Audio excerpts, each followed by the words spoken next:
Inaasahang mapagbubuti pang lalo ang paglilingkod ng Panahon TV sa publiko. Ito ay sa pamamagitan ng pagkipagtulungan ng National Power Corporation at UB Media. Ang ulat mula kay Bianca Piedad. Lumagda ng kasunduan ng National Power Corporation at UB Media para sa pagpapalakas ng serbisyo ng Panahon TV sa publiko. Pumayag ang NPCO Napocor na magbigay ng kaukulang impormasyon kaugnay ng pinakabagong pangyayari sa mga dam, watershed at small power utilities na pinangangasiwaan nito. It is very important for us to be able to, on a timely fashion, alert the public as to what are the possible impacts of a disturbance in the weather, and if ever there will be any additional impact because of a release of water from the dam itself.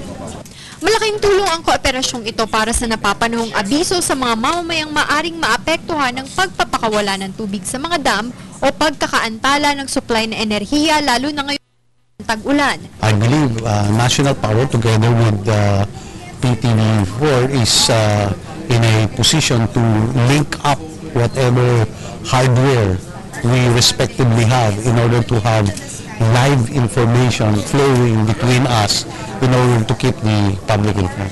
Dahil dito mas mabilis ang pagpapakalat ng impormasyon tungkol sa panahon at lagay ng kapaligiran, kung kaya't mas magiging handa sa kalamidad at maiiwasan ang pagkawala ng maraming buhay o pagkasira ng mga pananim at ari-arian. Since the rainy season is approaching, we really need to know this information, and this information should it just be kept within Napocor. So it's the role of Panahon TV really to disseminate this information to everybody.